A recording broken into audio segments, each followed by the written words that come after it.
Vamos retomar os nossos trabalhos.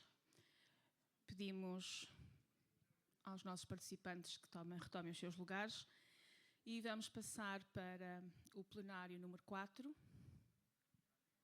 dedicado à temática envelhecimento e qualidade de vida, desafios à longevidade da população com deficiência intelectual e ou multideficiência. Peço aos membros do painel que tomem o seu lugar. E vamos estar com o Presidente do Conselho Económico e Social, Luís Pais Antunes, e com membros da equipa de investigação da Universidade de Aveiro, João Tavares e Mariana Letra. Moderação por Joaquim Pequicho. E vamos então para este painel, onde vamos falar sobre o envelhecimento das pessoas com deficiência intelectual e ou multideficiência, uma realidade que coloca desafios crescentes às organizações do setor social e solidário, exigindo uma adaptação contínua dos modelos de apoio e de intervenção. A esperança média de vida da população registrou uma curva ascendente que coloca Portugal no segundo país da União Europeia e o quarto do mundo com mais população idosa. Este quadro de envelhecimento generalizado não é muito diferente noutros países e também não se distingue na população com deficiência intelectual e ou multideficiência. Constata-se assim a necessidade de refletir sobre a atual situação, sobre a tipologia dos apoios, a necessidade de criação de novas respostas sociais e de serviços especializados que concorram para a promoção da qualidade de vida desta população e robusteçam a rede de respostas atualmente existentes. Muito bem. Muito obrigado, Ana. Fazer só aqui o enquadramento já foi feito pela Ana relativamente a este plenário, só em termos de organização do plenário, a dizer que nós vamos ter aqui um momento mais principal externo e um momento mais interno, né? Nós entendemos que a pessoa que nos podia honrar com a sua presença para discutirmos estas questões do envelhecimento, das sociedades longevas, seria o Sr. Presidente do Conselho Económico e Social, o Dr. Luís Pais Antunes, que é uma pessoa que nós conhecemos há muitos anos, já teve muitas responsabilidades públicas, hoje está nesta função de Presidente do Conselho Económico e Social. Sempre que a Confecup apelou à sua participação, esteve sempre disponível, fica também o agradecimento, e naturalmente também a disponibilidade que foi demonstrando e que demonstra pela sua presença relativamente à FENACERS. Pronto, o que significa que já passa a ser aquilo que nós dizemos um dos nossos amigos, né? Porque nós aqui, neste movimento, somos caracterizados por ser um movimento de profunda amizade, de diálogos que são feitos na construção, pronto, daquilo e na discussão daquilo que são os temas, mas obviamente vamos criando um suporte de pessoas que também nos vão ajudando a cumprir a nossa missão e, acima de tudo, os direitos das pessoas com deficiência, que é aquilo que nos está hoje, ou que nos move. E nesse sentido convidámos o Sr. Presidente do Conselho Económico e Social, Dr. Luís Pais Antunes, para ser o nosso orador principal, para poder também apresentar aquilo que está a acontecer no contexto do Conselho Económico e Social, como uma das preocupações, e depois vamos ter um momento mais para nós, que será assegurado aqui pelo Dr. João, que é a abordagem ao estudo que a FENACERS está a fazer em conjunto com a Universidade de Aveiro e que vai nos dar aqui também um pequeno enquadramento do ponto de situação e dos desafios que se coloca. Quanto aqui à intervenção do Dr. Luís Pais Antunes, nós obviamente demos liberdade para apresentar uma comunicação, e a comunicação intitula-se Uma Sociedade em Envelhecimento a uma Economia da Longevidade, os principais desafios às organizações do setor social e solidário, e que será, obviamente, já percebemos, será como orador principal o Dr. Luís Pais Antunes. O Dr. Luís é advogado desde 1982, foi membro do Serviço Jurídico da Comissão Europeia e referendário do Tribunal da União Europeia, diretor-geral da Concorrência e Preços, conselheiro do Conselho Económico e Social, secretário de Estado nos governos 15º e 16º, deputado da Assembleia da República, presidente do Tribunal Arbitral do Desporto e vogal da Direção Nacional da Cruz Vermelha e do Conselho Diretivo do Fórum para a Competitividade. Vocês já perceberam que isto é um currículo daqueles muito exigentes. O Dr. Luís Paes Antunes é uma pessoa bem conhecida da nossa vida pública e queria só dar nota do seguinte. O Conselho Económico e Social tem tido sempre muito bons presidentes, não sei se está uma redundância. O Silva Peneda foi um excelente presidente, o Francisco Assis, com as suas características, também foi um excelente presidente. O Dr. Luís Paes Antunes tem um ano de presidência, que esperamos que continue, 10 meses, porque veio trazer ao Conselho Económico e Social algo que é muito importante, fundamentalmente objetividade, naquilo que é o caminho que temos que fazer no debate, uma base de diálogo e de abertura, porque o diálogo faz parte daquilo que é o papel e a missão do Conselho Económico e Social, e eu penso que uma das razões daquilo que é a concertação social que existe em Portugal, a estabilidade que vamos vendo nos diferentes setores, seja do lado dos patrões, seja do lado dos sindicatos,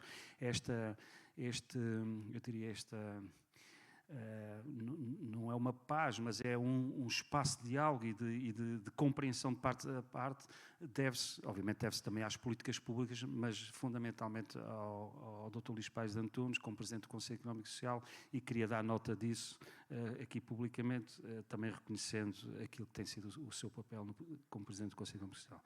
Não me vou alongar mais, queria só fazer este reconhecimento público aqui junto também das pessoas da nossa família e agradecer a sua presença, que muito nos honra. Muito obrigado. Obrigado.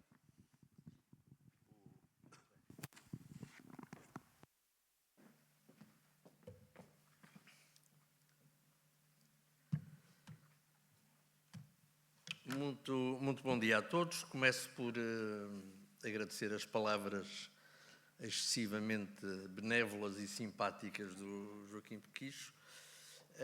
Saúdo todos os presentes, quer aqueles que estão presentes fisicamente nesta sala, quer aqueles que nos estão a acompanhar via streaming, seja do lado de cá.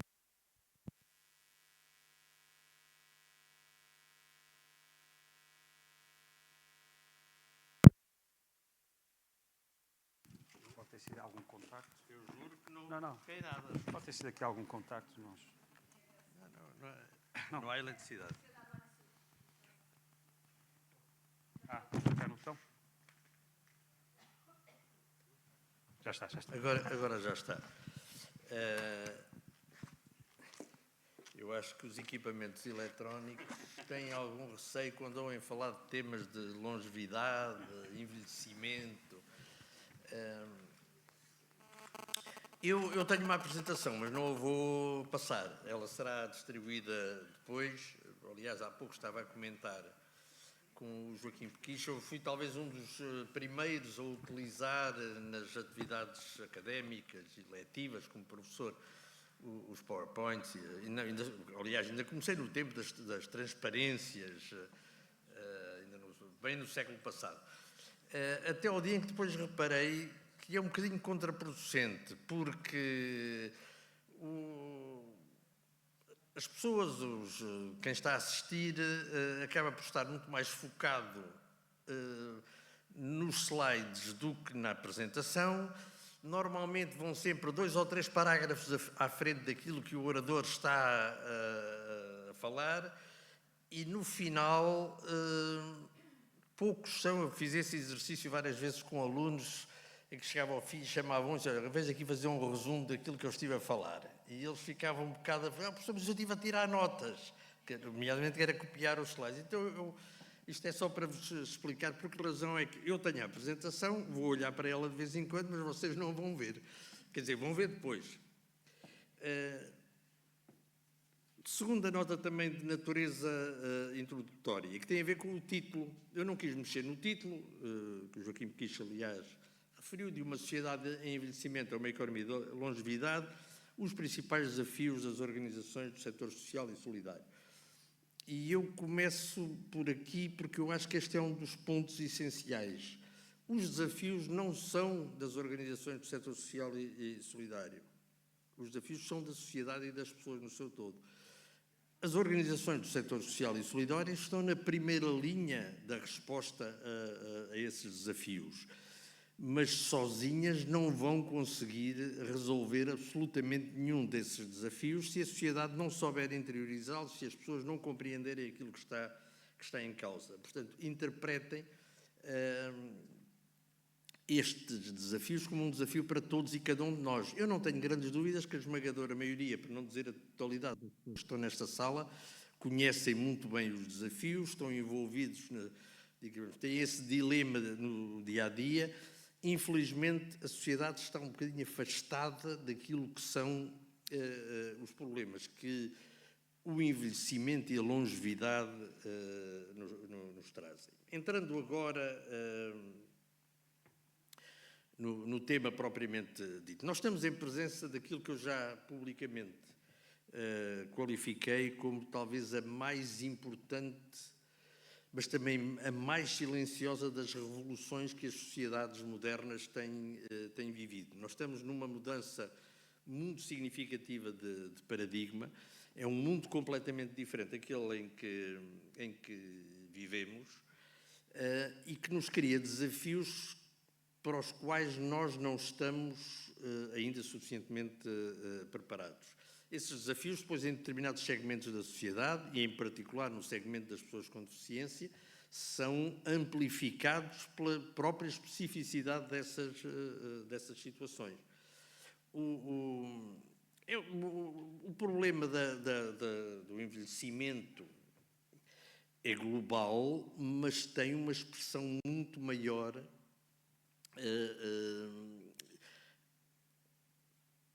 em determinadas geografias, sendo que a Europa, só para terem uma ideia, das 26 sociedades super envelhecidas, e entende-se por sociedade super envelhecida aquela em que o peso demográfico das pessoas com mais de 65 anos ultrapassa os 20%, das 26 sociedades super envelhecidas, 22 são na Europa. Portanto, nós estamos a falar de um problema que extravasa o continente europeu, mas que está muito localizado na Europa e está muito localizado também na Europa do Sul. Portugal, neste momento, é uma... discute se é a quarta, se é a terceira, isso depois é relativamente irrelevante, mas é uma das sociedades em que o problema do envelhecimento é mais significativo. Em comum em todas essas sociedades super envelhecidas temos, digamos, um binómio que torna as coisas mais complicadas do ponto de vista da forma como se lida com o problema. É que, por um lado, temos um aumento cada vez mais significativo da esperança média de vida, não confundir com anos de vida saudável, isso é outro problema, e esse eu diria talvez até o maior desafio. Portanto, por um lado temos um aumento da esperança média de vida, por outro lado temos uma redução significativa da natalidade. E, portanto, nós chegamos a uma situação impensável há alguns anos,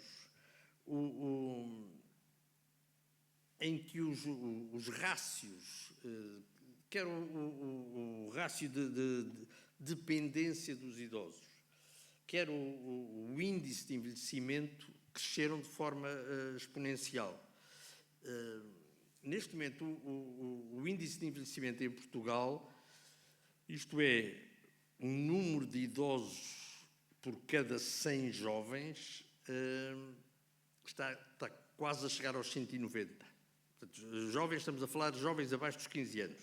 Nós estamos com 190 idosos para ser mais exato, 188,2 idosos por cada 100 jovens, o que é um índice absolutamente impensável há relativamente pouco tempo. E temos um índice de dependência, um rácio de dependência, que se está a aproximar quase dos 40 idosos, estamos nos 38,5, quase a chegar aos 38,5, por cada 100 pessoas ativas. Isto é, enquanto que há meia dúzia de anos, leiam esta meia dúzia entre aspas, um idoso tinha 4 ativos, ou melhor, havia 4 ativos por cada um idoso. Neste momento, nós estamos rapidamente a caminhar para uma situação de ter 2 ativos para cada idoso. Não quero entrar por aí, mas é um dos grandes desafios. Imaginem o que é que isso representa em termos de impacto na sustentabilidade dos sistemas de proteção social e de segurança social. É um tema que está bastante estudado, mas está longe de estar resolvido. E se há matéria em que nós temos que olhar para os desafios do presente, que são todos urgentes, mas temos que estar também com um olho naquilo que se vai passar daqui a 20, 30, 40, 50 anos, é toda a matéria que tem a ver com a longevidade, com a sustentabilidade dos sistemas de proteção social, com a sustentabilidade dos sistemas de saúde. Nós vamos ter que resolver, eu costumo dizer, mais importante do que as urgências que vão estar fechadas neste fim de semana é como é que vai funcionar o sistema de saúde daqui a 20 ou 30 anos para uma população que é significativamente mais envelhecida que aquela que nós temos atualmente. Acresce ainda, como último dado, e esse não é muitas vezes referido, nós, Portugal, somos o país na Europa em que a idade mediana está a crescer mais rapidamente. E neste momento, nós só nos últimos anos, a idade mediana, isto é mesmo o ponto central entre quem é mais velho e quem é mais novo, que neste momento em Portugal está nos 47,1 anos. Portugal, nos últimos anos, a idade mediana subiu 4,4 anos, mais nenhum país europeu subiu tanto como os portugueses, o que significa que o problema do envelhecimento e da longevidade é um problema muito mais presente em Portugal, ou não é muito mais presente, tem um impacto mais significativo em Portugal do que nos demais parceiros europeus.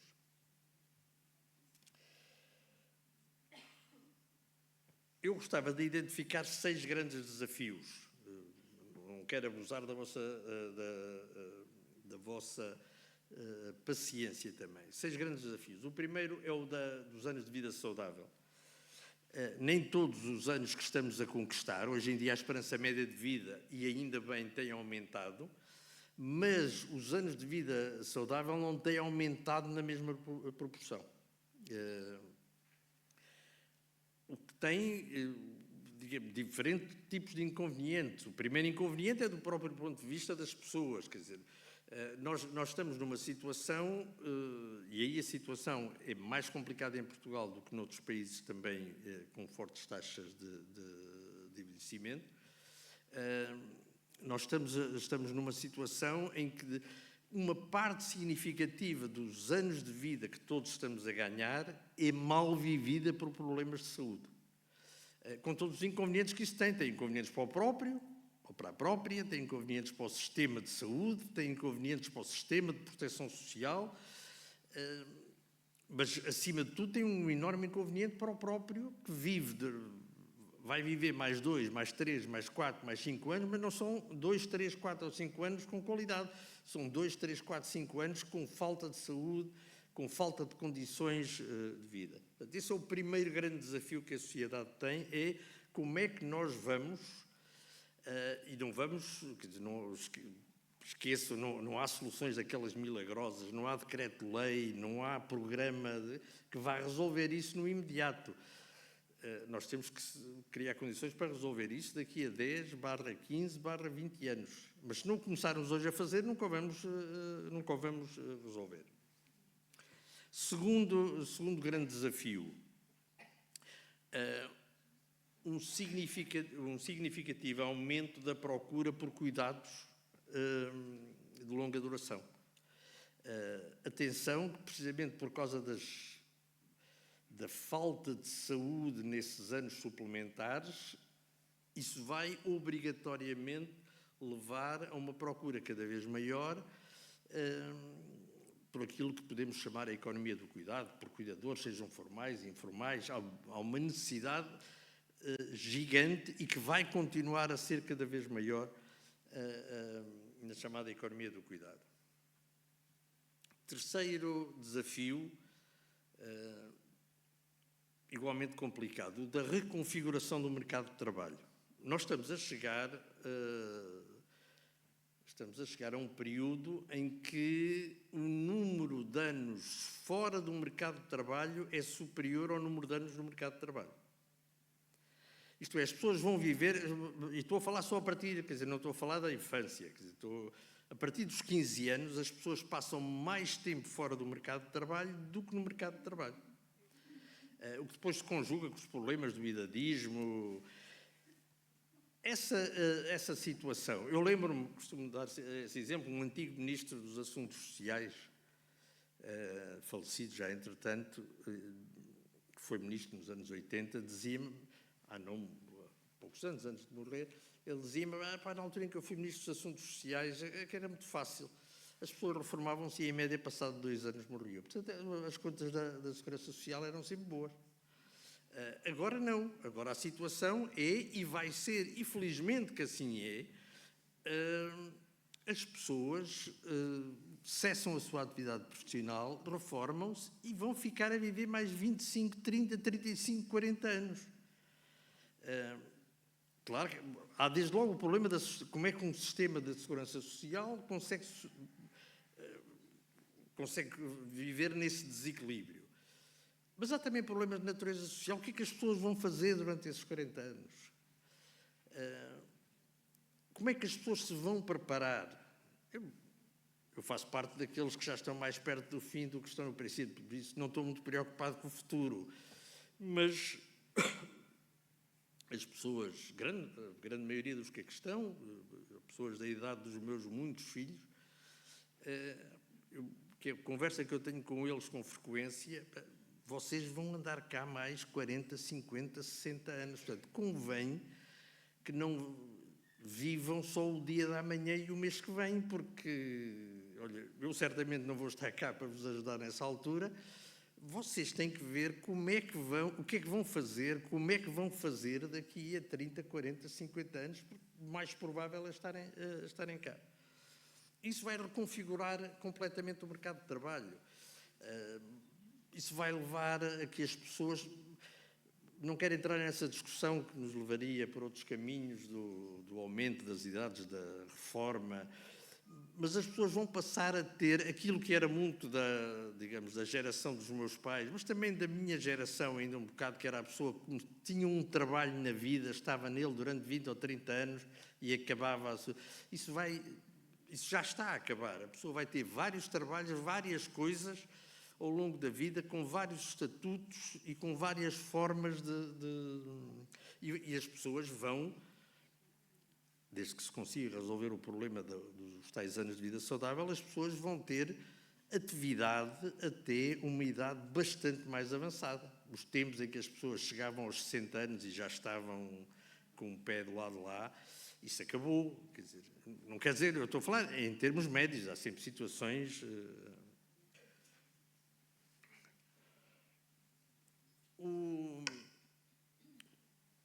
Dois desafios que já passei no meio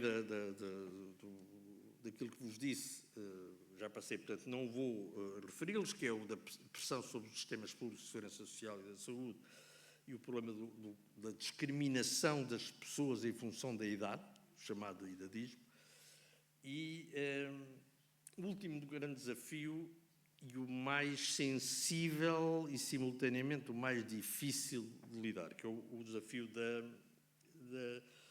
do combate do desafio da desigualdade, ou do combate à desigualdade.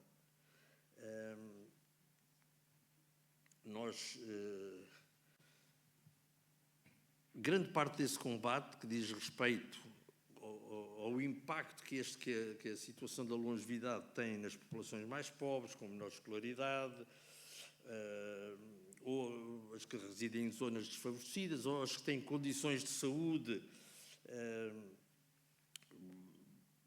que tornam a sua vida mais complicada. A longevidade agrava muito significativamente essa desigualdade e obriga a procurar respostas específicas para determinadas camadas da população que, em função da sua situação pessoal, em função da sua residência, em função da sua inserção em zonas de maior dificuldade, carecem de respostas suplementares. Todos estes desafios convocam duas necessidades. Uma de grande consciencialização por parte de todos os agentes socioeconómicos, das pessoas em geral.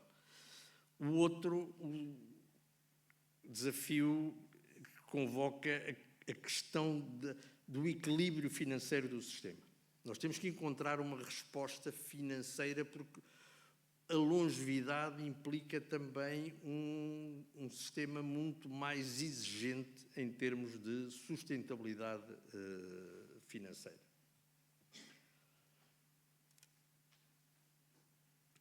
Permitam-me dar algumas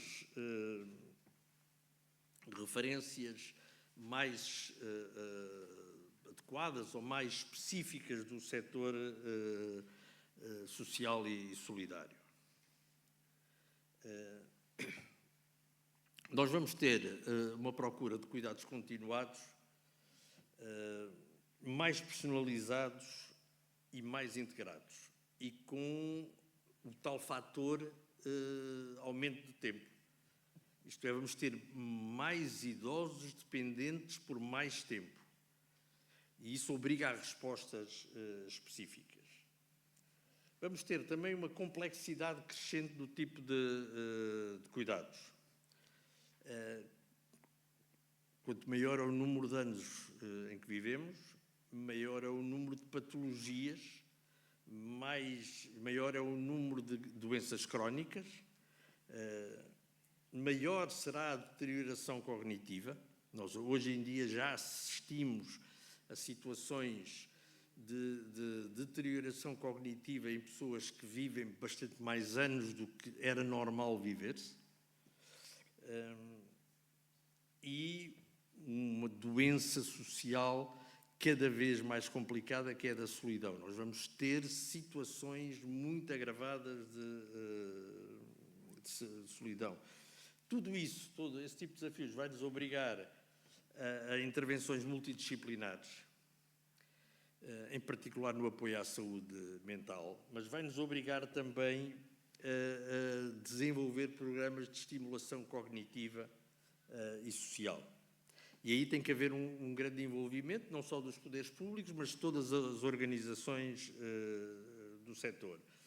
Algo que é fundamental e que, em alguns países, eu depois, na apresentação que vou circular, verão referências a alguns exemplos do que se passa aí pela Europa, na Estónia, na Alemanha, em França. Nós temos que avançar decididamente em Portugal para projetos piloto, para testar soluções inovadoras na resposta a estes problemas.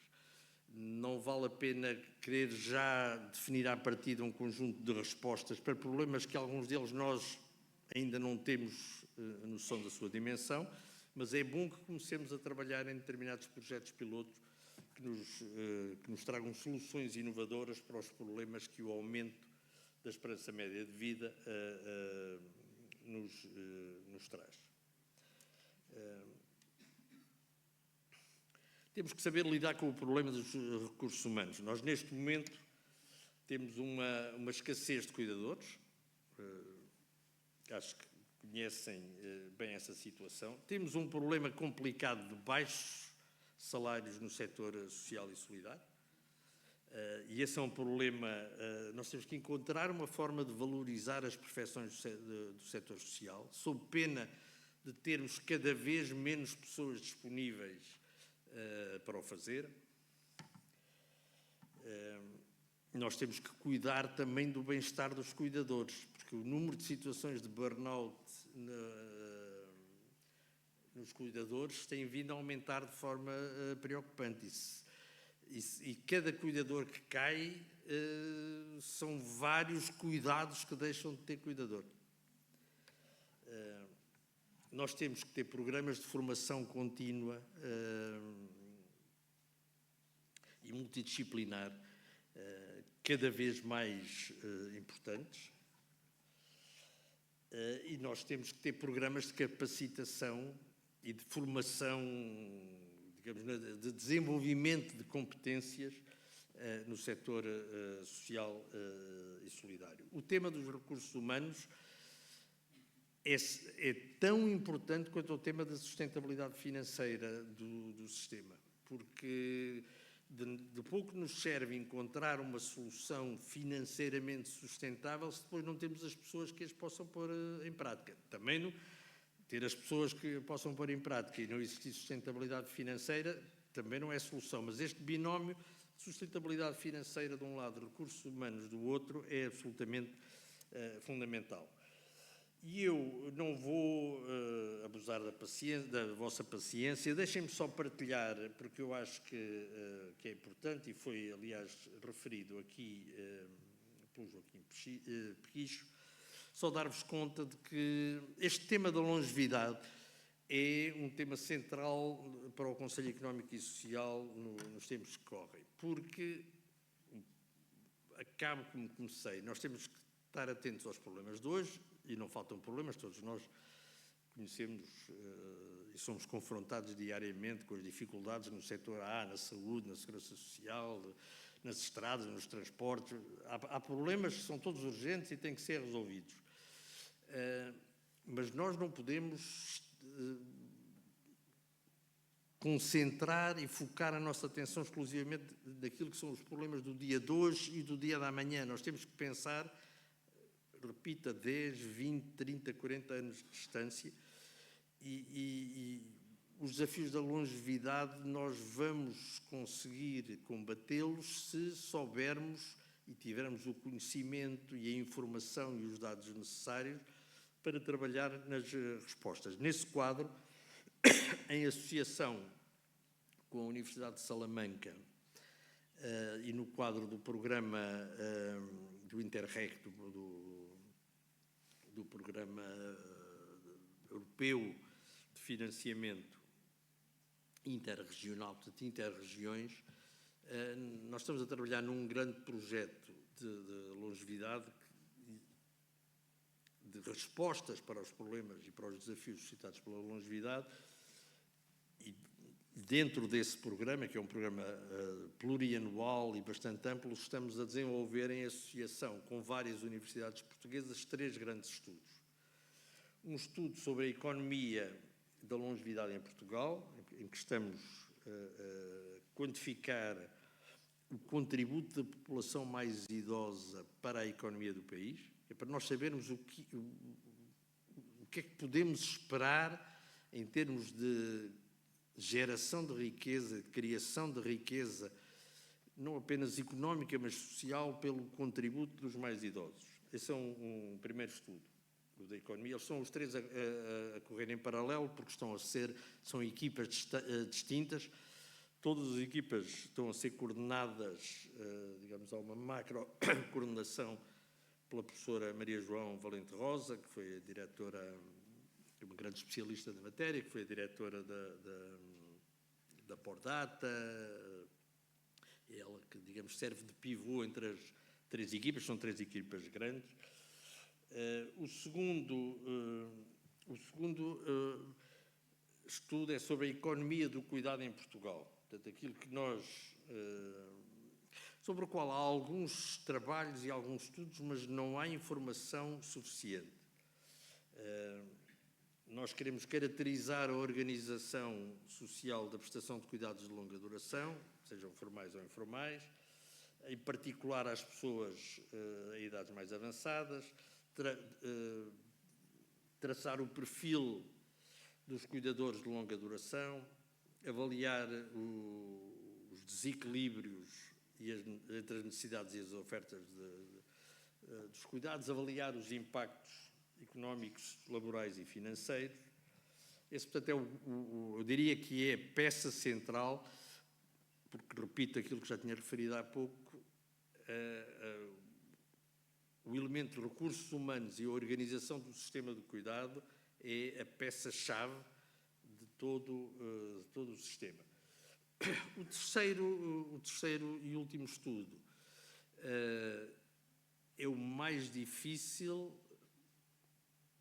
porque nós sabemos a resposta, mas ainda não percebemos bem a razão de ser dessa resposta, que é o estudo em que nós comparamos a esperança média de vida, a evolução da esperança média de vida com a evolução dos anos de vida saudável.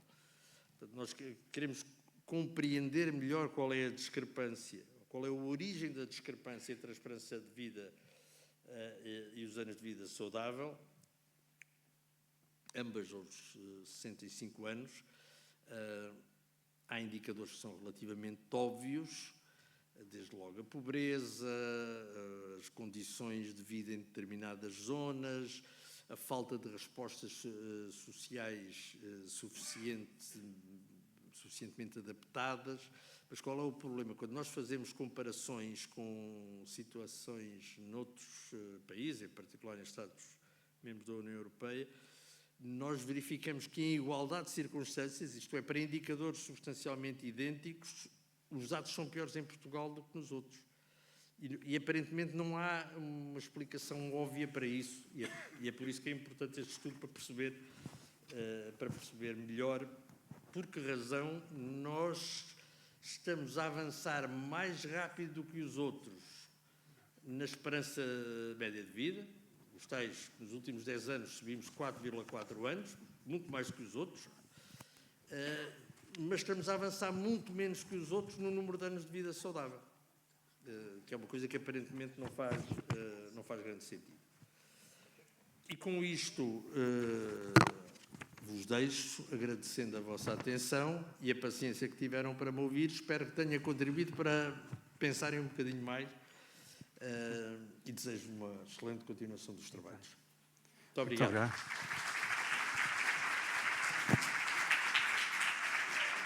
obrigado. Fica o convite para estar connosco, mas o Dr. Luís Pais Antunes sinta-se à vontade relativamente à sua agenda, que eu sei que ainda há pouco partilhávamos da complexidade que tem da agenda. Mas, exatamente, fique aqui um pouco connosco, até porque tocou em algum... Esqueci-me de dizer que estas cadeiras são muito pouco adaptadas à nossa idade.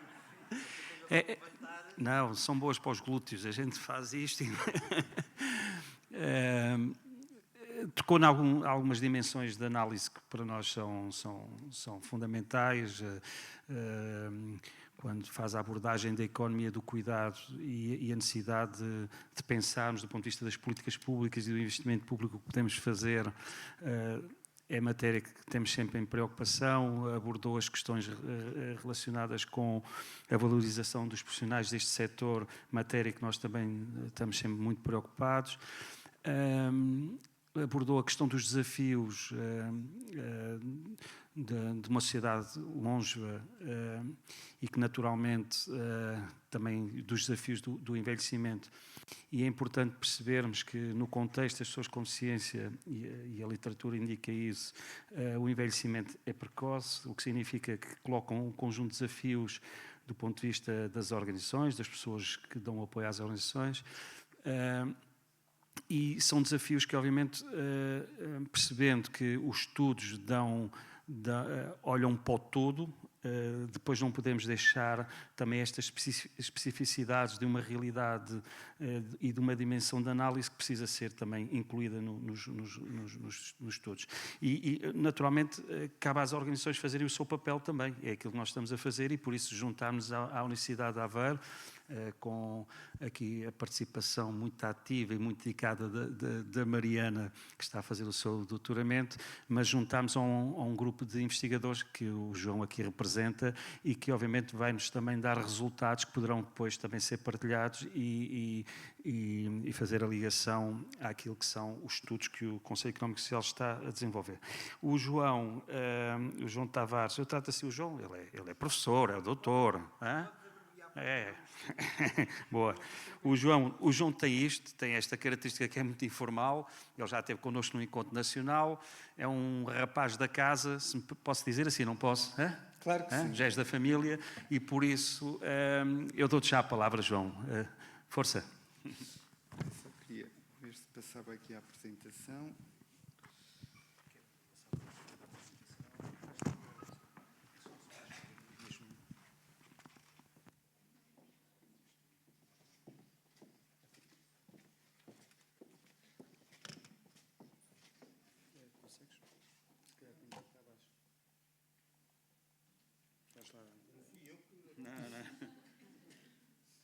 Já está, vê lá.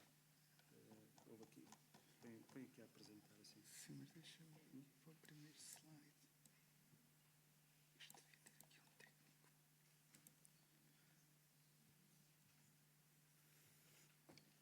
Penso que está. Já está. Então, bom dia a todos e a todas, aos que estão presentes, aos colegas que no Brasil estão a tomar um pequeno almoço, possivelmente a esta hora, nós mais próximos do almoço, cumprimentar os membros do painel, o Dr. Luís, o Dr. Joaquim, e para ser mais breve na apresentação, eu se calhar vou avançar. Então, como foi explicado, nós estamos a fazer um trabalho sobre o envelhecimento em pessoas com deficiência intelectual, numa parceria entre a FENACERS e a Universidade de Aveiro, que é encabeçada então pelo doutoramento da Mariana Letra. Hoje iremos partilhar com vocês alguns dados particularmente importantes. Isto aqui não está a acompanhar aqui no ecrã. E está um bocadinho desconfigurado, peço desculpa. O Dr. Luís já fez o enquadramento do envelhecimento, sabemos que somos um país envelhecido, por isso eu queria vos convidar a fazer esta viagem por este trabalho, não só na perspectiva dos desafios, mas também na perspectiva das oportunidades. Estamos sempre a falar no envelhecimento como desafios, mas há oportunidades também. Hoje sabemos que a esperança média de vida das pessoas com deficiência está a aumentar significativamente, claro que se correlaciona com a severidade da própria deficiência, mas hoje sabemos que os valores se aproximam muito do que são os valores médios da população em geral. Eu não consigo avançar aqui com a apresentação.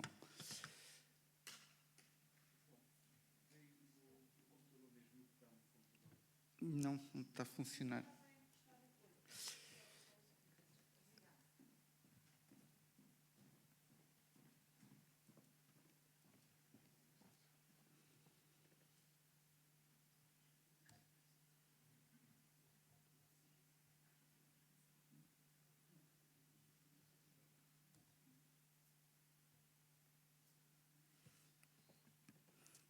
Enquanto isto, face aos dados e face à realidade, é importante nós então percebermos de que pessoas com deficiência envelhecida estamos a falar e como é que as organizações estão efetivamente a responder à necessidade destas populações. Neste sentido, nós desenvolvemos um projeto de investigação que inclui 3 grandes áreas de investigação: caracterizar as respostas sociais, caracterizar o perfil das pessoas idosas com deficiência intelectual e depois identificar as necessidades das respostas sociais, e aqui ouvindo os diferentes stakeholders, desde os administradores, desde dos profissionais e em especial as pessoas com deficiência e suas famílias. No fundo, a gente quer dar voz, como foi apresentado anteriormente, a estas pessoas. Vou-vos apresentar então os resultados preliminares, ainda está a decorrer o trabalho, e espero que estes dados nos ajudem a refletir um bocadinho, a olhar para os dados numa perspectiva de oportunidade, aproveitar que temos cá uma visão política para perceber como os dados podem refletir e devem refletir as necessidades políticas e sociais. Então, nós procuramos caracterizar as organizações e as respostas sociais focadas às pessoas com deficiência intelectual com mais de 45 anos. Utilizamos os 45 anos porque é o que tem sido orientado nos estudos como o ponto de corte para a idade na pessoa com deficiência intelectual, e procuramos analisar as respostas sociais. Eu não vou muito alongar no que são os detalhes metodológicos. Este foi um processo desenvolvido no modelo de coparticipação com a FENACERSE, com a contribuição da doutora Fátima, da doutora Ana Rita e outros colegas, no qual agradecemos, sem elas também não seria possível. E só para dizer que atualmente temos um total de 28 organizações, com uma taxa de adesão de 45,9%, o que é significativo, representa um volume significativo já de pessoas com deficiência intelectual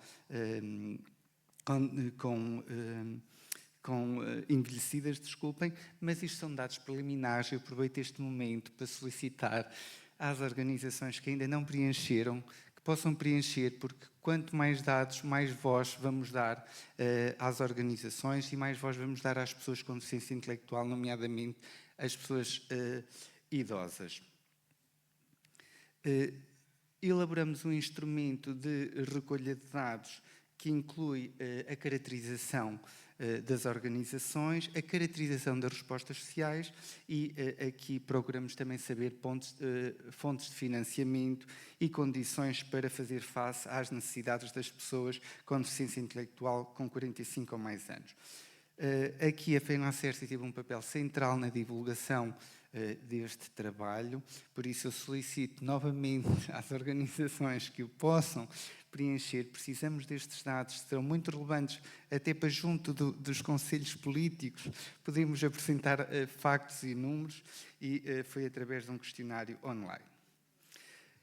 Muito rapidamente, dentro das pessoas que responderam, tivemos 28 organizações, o que é um número bastante significativo. A maior parte das pessoas que responderam são diretores técnicos das organizações.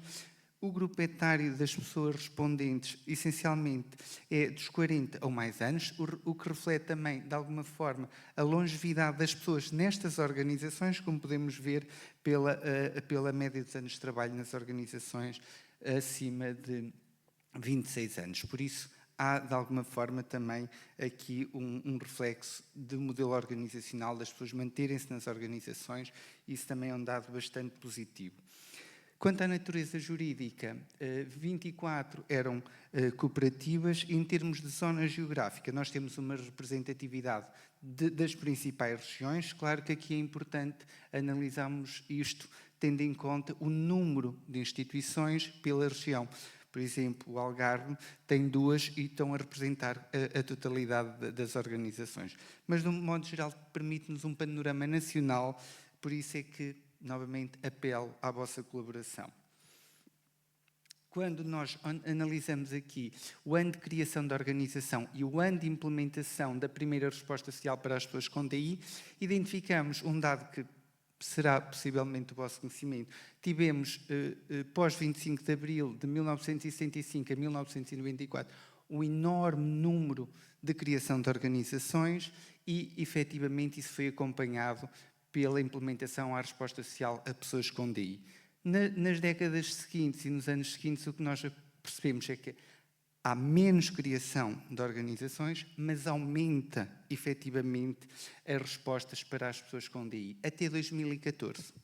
A partir daí, não temos nem criação, nem respostas. Isto pode refletir muito alguns dados do que é as questões do financiamento, as questões da contratualização e as próprias necessidades identificadas. Tenho aqui este quadro que tem muitos números, mas os números mais importantes são aqueles que eu vos posso dizer.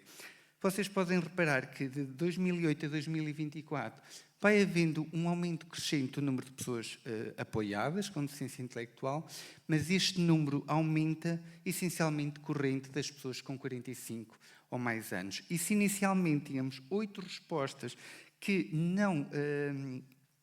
8 organizações que não tinham apoio a pessoas com deficiência com menos de 45 anos, reparem que em 2024 nenhuma organização não tem nenhuma resposta. Isto significa o quê? Que as próprias pessoas apoiadas, que inicialmente podiam entrar numa fase mais jovem, efetivamente envelheceram nestas organizações. E se olharmos para a idade da pessoa mais velha, reparem que nós temos nonagenários e temos uma organização que tem quase um centenário. Isto é um dado absolutamente incrível para as sociedades atuais, nomeadamente no contexto das pessoas com deficiência. Mas eu vou deixar os gráficos falarem, eles ilustram mais. Então, se olharmos aqui para o total de pessoas apoiadas com deficiência intelectual versus o total de pessoas apoiadas com deficiência intelectual e mais de 45 anos, se nós percebemos que os valores ficam estáveis para as pessoas apoiadas em 2003, se vocês repararem na coluna das pessoas com deficiência intelectual com mais de 45 anos, eles duplicam sucessivamente o seu valor. Há uma duplicação absoluta. E quando olhamos para a idade, isto é, a percentagem das pessoas com DI com mais de 45 anos, há uma os dados triplicam quase. Então significa que aqui, efetivamente, as instituições têm pessoas que estão a envelhecer e que elas passam a ser muito representativas no volume. E se olharmos, pegando aqui no conceito do Dr. Luís, das super sociedades envelhecidas, as hyper-aging societies, eu diria que depois de 2020 as organizações são organizações de hyper-aging, isto é, de ultra e com um grande volume, efetivamente, de pessoas com deficiência. E se olharmos aqui para a idade média das pessoas mais velhas, nós claramente percebemos aqui uma evolução significativa. Reparem que, à partida, em 2008, a idade média já era de 55 anos e atualmente é de 67 anos. Claro que temos que ter aqui uma análise crítica para o desvio padrão destas idades, que pode efetivamente oscilar. Mas, graficamente, nós percebemos que as pessoas estão a envelhecer e estão a viver mais anos. Isto é uma ótima notícia. Eu acho que temos que olhar para estes dados numa perspectiva positiva, que é, estamos a fazer um bom trabalho. Agora temos é que proporcionar que este trabalho seja significativo para as pessoas. Em relação às respostas sociais, o que nós reparamos aqui rapidamente é que, efetivamente, o CACI é, efetivamente, a grande resposta social oferecida. A menos oferecida são as respostas de SAD. Como podem ver, só 6 organizações referiram isto. E o que nós percebemos aqui é que o lar residencial, efetivamente, começa a apoiar cada vez mais pessoas com 45 ou mais anos. Aqui há alguns dados particularmente interessantes.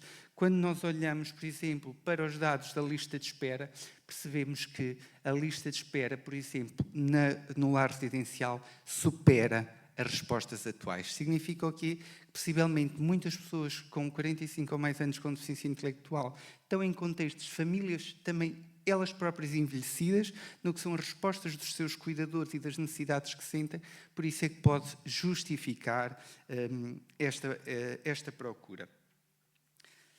Graficamente, se nós olharmos para o total de pessoas apoiadas e para o total de pessoas apoiadas com mais de 45 anos, o que nós percebemos é que no CACI representa aproximadamente 40%, o que é bastante significativo, mas se olharmos com atenção para o RAI, já representam aproximadamente 50%, e quando vamos para o SAD, percebemos que quase a totalidade das pessoas de SAD têm 45 ou mais anos. Claro que isto tem a ver com os próprios processos legislativos, com os próprios processos de contratualização destas respostas, mas isto dá-nos para perceber que, se calhar, temos que diversificar um conjunto de respostas para as pessoas com deficiência intelectual com 45 ou mais anos.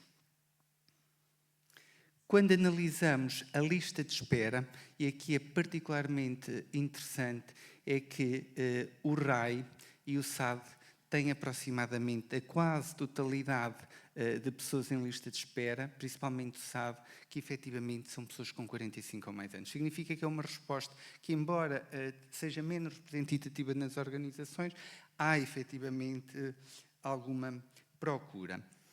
Outro dado que nós analisamos foi os recursos humanos. O Dr. Luís já falou, efetivamente, de pensarmos os recursos humanos na perspectiva da longevidade, só que para percebermos que o grande volume está no CACI, no lar residencial, efetivamente pelo perfil do utente e das respostas que são necessárias, e nós trouxemos aqui só 2 ou 3 dados para refletirmos.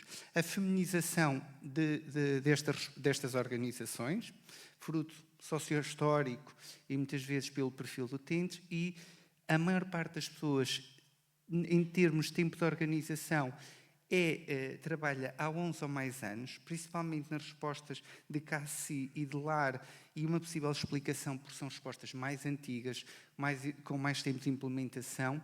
Mas um dado importante aqui, quando nós olhamos e considerando o que é um trabalhador envelhecido pela OMS, reparem, na resposta do CACI e na resposta do lar, quase 50% no CACI e mais de 50% no lar têm 50 ou mais anos. Significa o quê? Que estamos a viver um fenómeno de envelhecimento duplo. Envelhecimento dos residentes, das pessoas apoiadas, e envelhecimento dos trabalhadores. Por isso, aqui é particularmente importante, se calhar, olharmos depois para estes fenómenos. Dentro do que é as respostas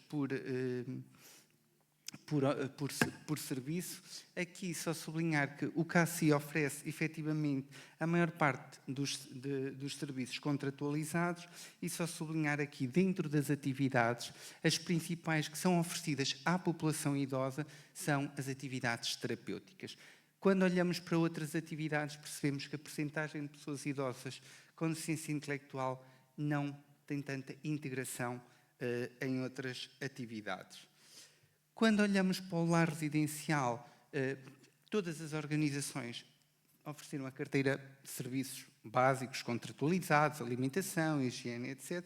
Chamamos aqui a atenção, nomeadamente, à questão da fisioterapia, que efetivamente foi pouco representativa dentro do que são estas organizações, e do âmbito das atividades, aqui aproximadamente todas acima de 50% oferecem atividades desportivas, animação, atividades lúdicas ou outras para as pessoas com deficiência intelectual com 45 ou mais anos.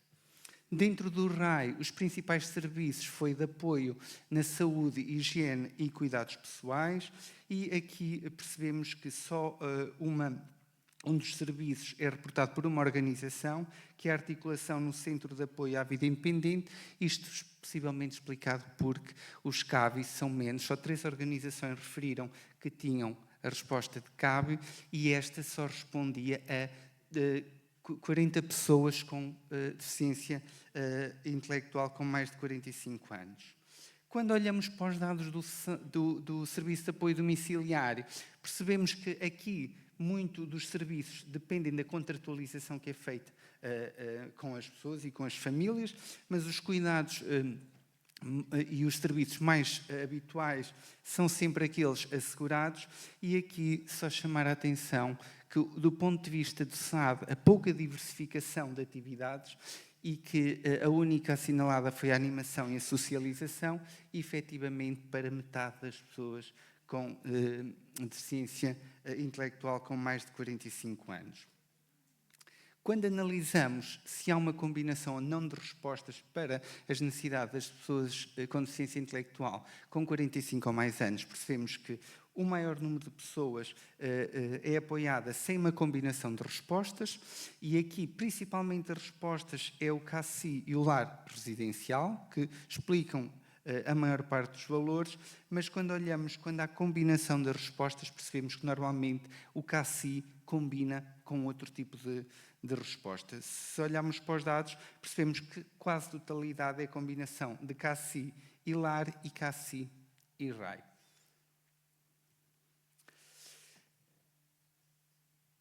No âmbito deste trabalho, fizemos também uma análise ainda preliminar de uma pergunta aberta sobre quais seriam os serviços, atividades e recursos que as pessoas consideravam importantes para, no fundo, procurarmos soluções sobre essas atividades. Então, encontramos 4 temas centrais: respostas para o envelhecimento saudável, e aqui mais iniciativas focadas nas necessidades destas pessoas idosas, ampliar as respostas sociais existentes. Nenhuma organização referiu ERP, centro de dia ou outro tipo de resposta mais voltada para as pessoas idosas, e abranger as pessoas idosas mais velhas com DI e a necessidade destas respostas começar a incluir também os cuidadores envelhecidos. Como é que nós vamos incluir esta via fundamental de resposta? Nos recursos humanos, voltamos ao mesmo: a qualificação, e aqui eles são muito específicos na área. Eles reconhecem que cuidam de pessoas idosas, mas reconhecem que não têm formação em geriatria e gerontologia para dar resposta a esta complexidade que é emergente. E aqui também falam muito nas parcerias e nos modelos de maior articulação com as respostas de saúde. Também referem ambientes amigos das pessoas idosas mais velhas, isto é, dar a oportunidade para que muitas vezes estes produtos de apoio, que são muito voltados para grupos etários mais jovens, possam refletir as necessidades destas pessoas com deficiência, que também estão a envelhecer e que possivelmente precisam de readaptar estes produtos e muitas vezes os espaços. E do ponto de vista político, que é a mais importante, que é a revisão dos acordos de cooperação, as questões do financiamento e um dado particularmente interessante que as pessoas reconhecem: a maior sensibilização da população em geral para o envelhecimento das pessoas com deficiência intelectual. Isto lança-nos um desafio interessante, que é pôr um pirilampo grisalho, um pirilampo com algumas rugas, para refletir efetivamente o número significativo de pessoas. Eu peço desculpa pelo tempo, só estas notas finais. Este é o primeiro estudo em Portugal focado no envelhecimento das pessoas idosas, aqui na parceria com a FENACERS e a Universidade, que agradecemos particularmente. Sabemos que a população com deficiência intelectual em Portugal está a envelhecer, incluindo quase centenários. Parabéns a todos por este esforço, porque também é um trabalho não só dos progressos dos cuidados gerais, mas em grande parte é muito reflexo do apoio desenvolvido por estas organizações. Por isso, parabéns a todos por esta longevidade que esperamos que seja com qualidade de vida. E claro que isto vai implicar que haja ajustes nas respostas sociais, vai implicar que possamos ser criativos e inovadores nas respostas. E, por último, isto tudo será significativo quando nós conhecermos efetivamente também o perfil destas pessoas. Quem são estas pessoas com 45 ou mais anos? Como é que elas estão do ponto de vista funcional, cognitivo, emocional? Este é o próximo passo do nosso estudo. Agradeço a todos esta oportunidade e votos de uma boa jornada. Muito obrigado, João. Vocês já perceberam que este foi um momento só nosso no sentido, na proposta que fizemos com a APAIS, esta dimensão do estudo e envelhecimento, não tínhamos uma correspondência, mas fica aqui um desafio depois, Sérgio, para encontrarmos também a vossa análise crítica sobre o que está a passar no Brasil, com base também neste referencial ou noutro que vocês tenham em desenvolvimento, e depois tentarmos também fazer essa análise comparativa. Fica aqui já essa nota, certo? Não é assim, João? Sim, é? Sim. Não tínhamos combinado, mas o João está-me aqui a dar já a validade desta coisa. Pronto. Não sei se alguém quer colocar alguma questão. Já está ali. Vocês perceberam que há aqui um apelo. Nós já conversámos em off e estamos plenamente conscientes que o questionário é exigente, obriga à mobilização multidisciplinar dentro de uma organização para se poder responder, obriga a uma dedicação e à procura de elementos que nós não os temos sistematizados e que é preciso. Isso é muito exigente, mas penso que todos os colegas já perceberam que há aqui um apelo para que se invista nas respostas, porque é fundamental para nos dar dados ainda mais objetivos daquilo que é a nossa realidade, e obviamente depois isso tem reflexos na forma como as conclusões vão vão ser desenhadas, naturalmente. Há já nos resultados preliminares, dá-nos já algumas indicações daquilo que podemos começar a pressionar, né? Principalmente os agentes públicos, mas é preciso a vossa compreensão e dizer-vos que, se precisarem também do nosso apoio a partir da FENACES e do grupo de investigação para darmos, e da Mariana em concreto, para darmos algum apoio, estamos cá, porque quanto mais questionários forem respondidos, melhores são os resultados. Então, força!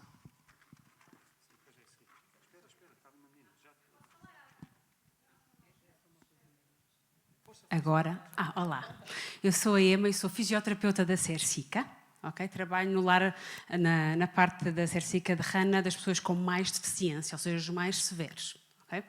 Então, eu tenho aqui algumas questões. Primeiro, valorizar este estudo, está bem? Isto só vem provar aquilo que eu, na prática, também tenho sentido há muitos anos, esta alteração e esta dificuldade em tomar decisões, não é? Porque, para além de não haver evidência, não há, muitas vezes, parceiros a quem pedir, a quem partilhar experiências, não é? Sim, posso? Então, primeira pergunta. Como é que definiram os 45 anos?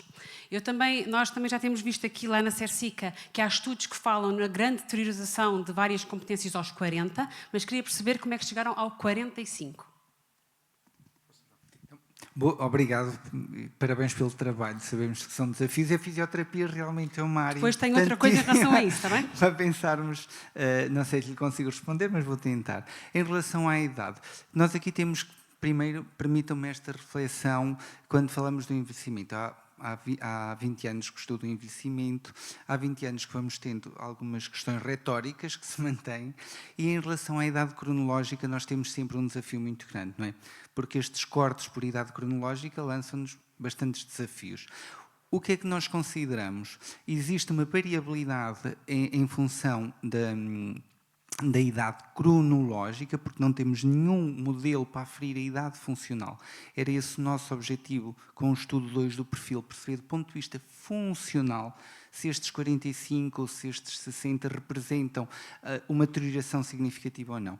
Nós consideramos os 45 ou mais por vários fatores. Primeiro, porque os grandes estudos nesta área, principalmente os grupos australianos e irlandeses, têm considerado este ponto de corte, porque eles iniciam, ou consideram que é um período em que se começa a acumular vulnerabilidades e perdas significativas.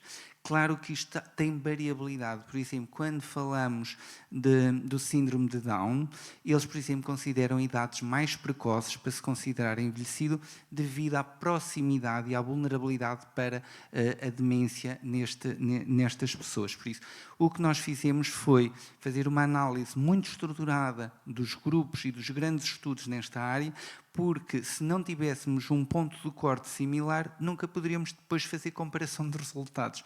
Porquê? Porque ia haver um viés muito grande. Este é o racional da escolha da idade. É a mais equilibrada do ponto de vista da literatura e que nos vai permitir fazer comparações com outros dados. Também é importante nós percebermos como estamos em comparação com outros países e com outras respostas.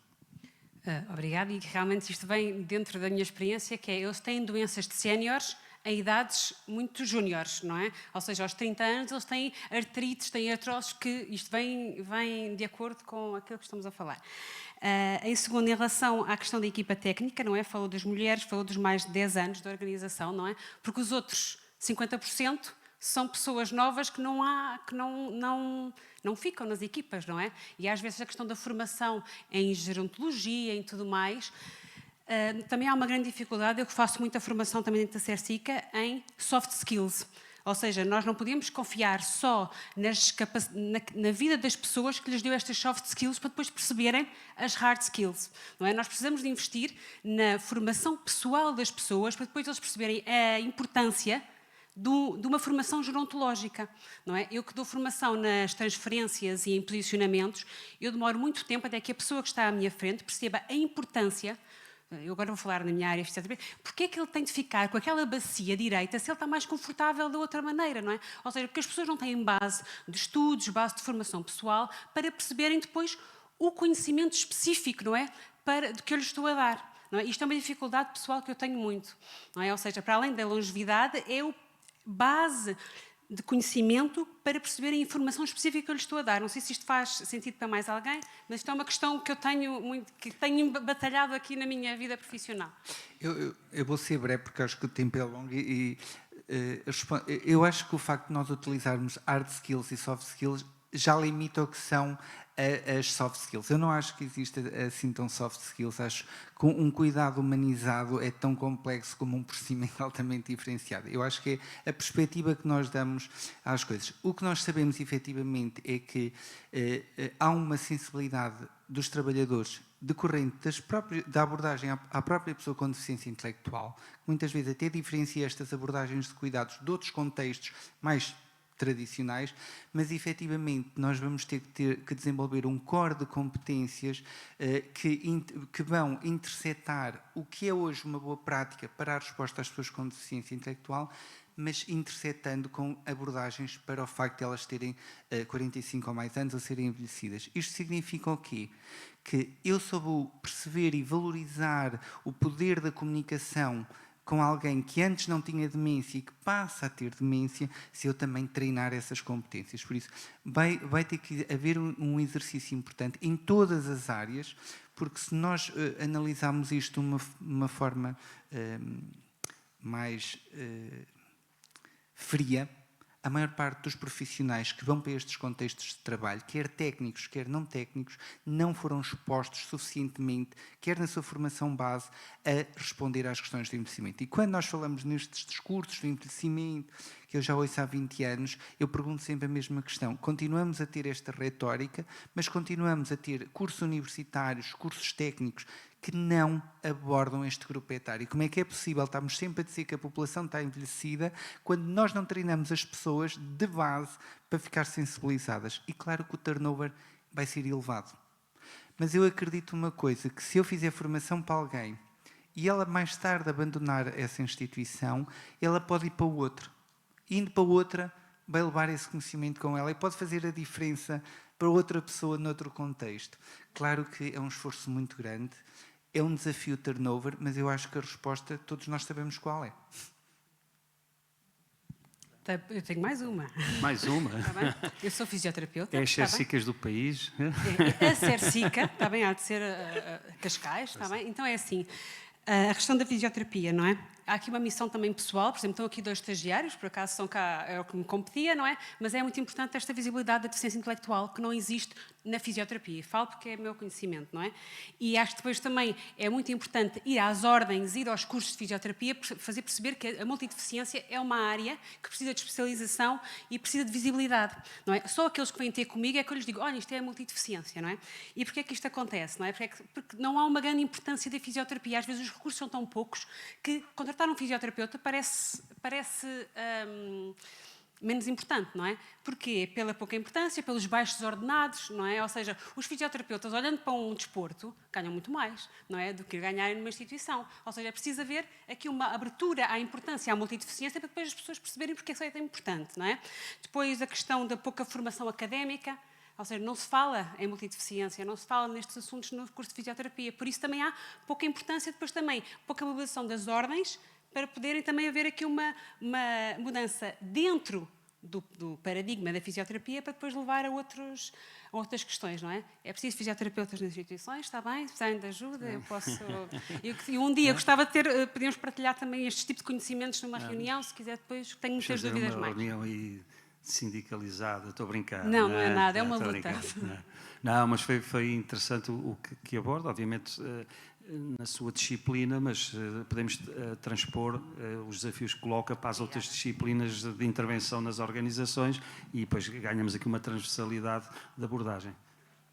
Eu só ia dizer, e muito rápido, eu concordo em absoluto. Nós hoje temos que, a minha visão é simples, quando nós trabalhamos centrado nas pessoas, e neste caso, se eu fizer efetivamente um cuidado centrado nas pessoas com deficiência intelectual, com multideficiência, independentemente de tudo, neste caso, particularmente as pessoas com 45 ou mais anos, eu acho que a discussão das disciplinas diluem-se. Porque quando eu olho para a pessoa, eu percebo que todas as pessoas são importantes para me ajudar a cuidar de alguém.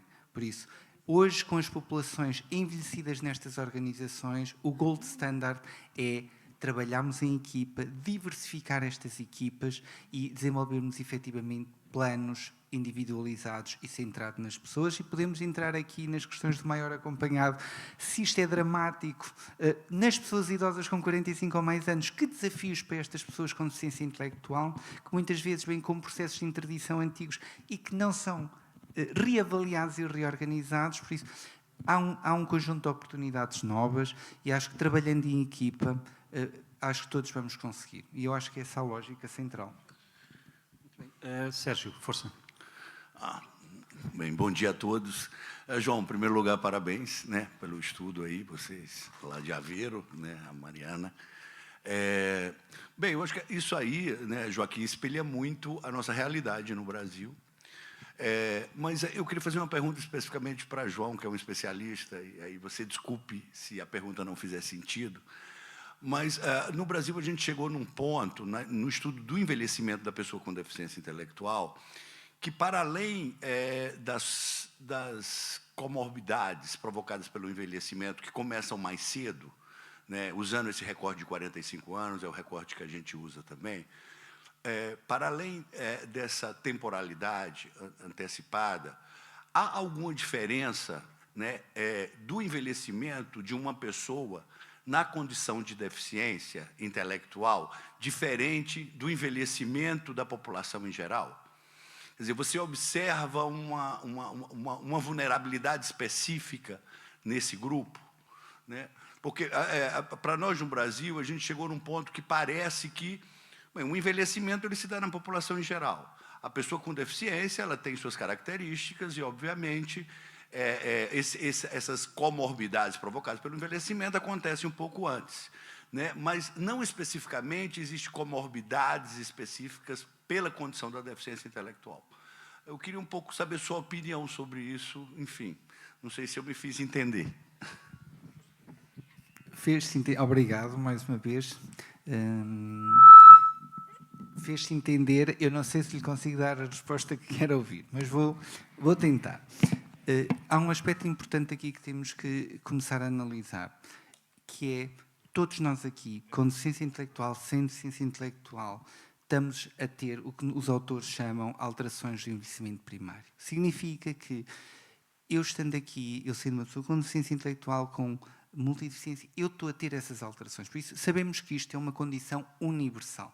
Claro que a velocidade e o ritmo vai depender de muitas variáveis, desde a questão, possivelmente, e dos determinantes sociais, e eu aqui acho que o determinante principal que podemos falar é a pobreza. A pobreza é o grande determinante de saúde, com deficiência intelectual, sem deficiência intelectual. Por isso, para lhe responder a essa questão, do ponto de vista destes determinantes, não há diferença. Isto é, ser pobre com deficiência ou sem deficiência altera o perfil. O segundo aspecto que nós, efetivamente, conhecemos menos é, efetivamente, este perfil destas pessoas com mais de 45 anos.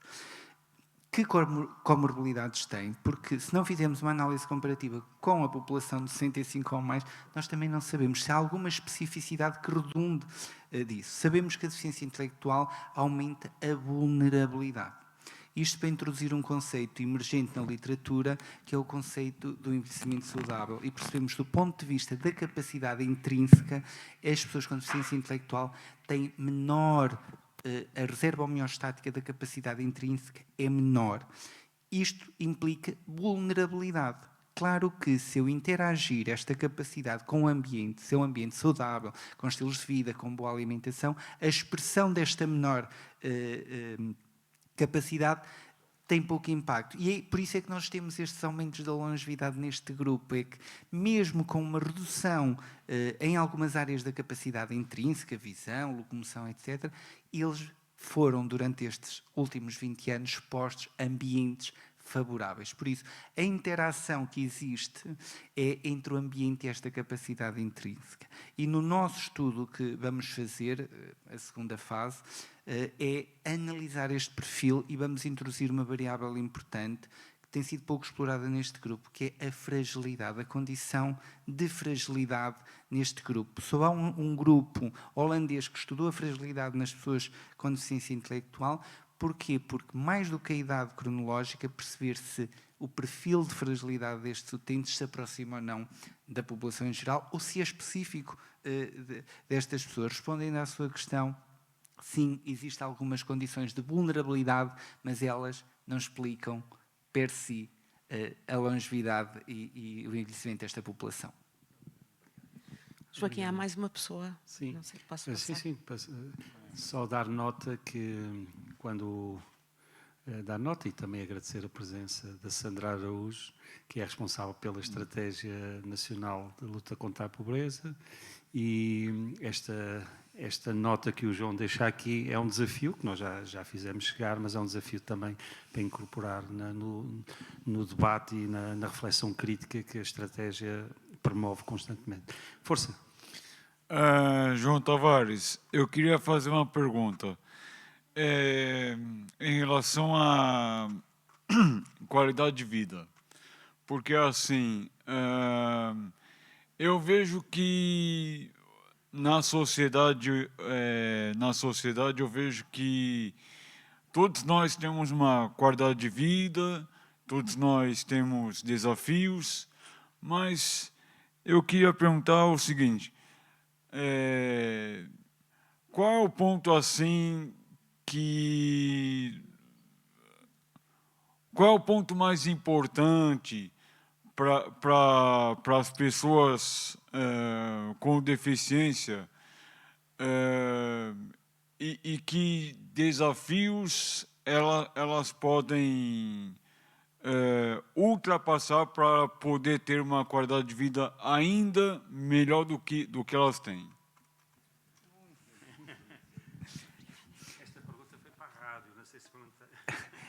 Obrigado. Não sei como é que se chama. É Lucas. Olá, Lucas. Prazer.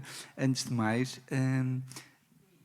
esta pergunta que me colocou era uma pergunta que me tornava bilionário se eu tivesse a resposta, porque a pergunta para o Lucas e eu, o Joaquim, vivermos com anos de vida saudáveis é a pergunta que toda a gente faz desde o tempo do Cícero, quando fez o primeiro tratado da longevidade sobre isso. O que nós sabemos é que os fatores que permitem um aspecto importante, o que nós sabemos que nós utilizamos muito a qualidade de vida, mas hoje os estudos apontam que a variável importante chama-se bem-estar.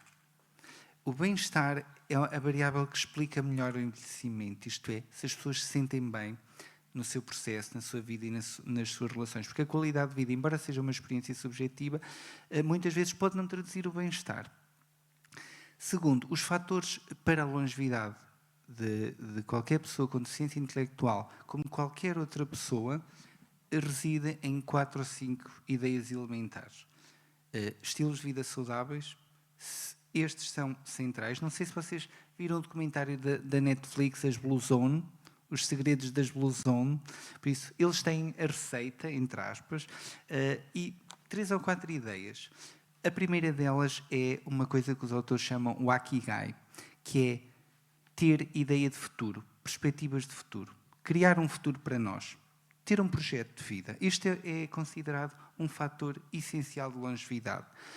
O estudo de Harvard apontou outro essencial, que é termos redes de suporte. Por isso, se queremos envelhecer bem, vamos conhecer a pessoa que está ao nosso lado, vamos sair, vamos construir redes sociais. Hoje está demonstrado que a solidão e o isolamento têm o mesmo impacto para o envelhecimento, estar sozinho ou isolado, como ser fumador e como ser sedentário. Isto é, o isolamento, efetivamente, é um aspecto que não nos permite ter um bem-estar na velhice. Outro grande fator tem a ver com o exercício físico. Penso que aqui todos nós já conhecemos. Este eu diria que é a receita mais barata, e é a pílula mais barata para nós envelhecermos bem. E depois, um aspecto particularmente importante, e para concluir, tem a ver com os aspectos da alimentação, nomeadamente com uma alimentação que reduza a inflamação do organismo. O inflammaging é hoje, efetivamente, a área que explica porque é que há uma deterioração. Por isso, fazemos uma alimentação saudável, mediterrânea, estamos em Portugal, podemos aproveitar isso e não há receitas, Lucas, está bem? Eu, por acaso ia dizer, um fator crítico na qualidade de vida é a alimentação, e por isso convidava todos a almoçar e pedia-vos que não se atrasassem no retomar dos trabalhos da tarde. Como sabem, vamos abordar, entre outras matérias, a questão das demências. Vamos cá ter o Dr. Caldas de Almeida, que vai apresentar a estratégia para as demências. É uma matéria que se cruza também com algum do debate que fizemos hoje de manhã. Por isso, se não vê lá aqui, diz aqui, João, que a minha qualidade, eu já não vejo nada. 2h30, vai lá, Sérgio, 2h30 começa. Inicia às 14h30. 14h30. 14h30. Pedi a vossa compreensão para estarmos aqui todos. Há aqui nas redondezas aqui alguns sítios onde poderão recorrer ao maçãs ou a um snack, aquilo que entenderem. E por isso até já. Muito obrigado. E parabéns. Mariana, podes te levantar só para saberem que a Mariana combinou com... Mariana é que está a trabalhar connosco e por isso queria-vos também apresentar a Mariana. Está bem? Obrigado.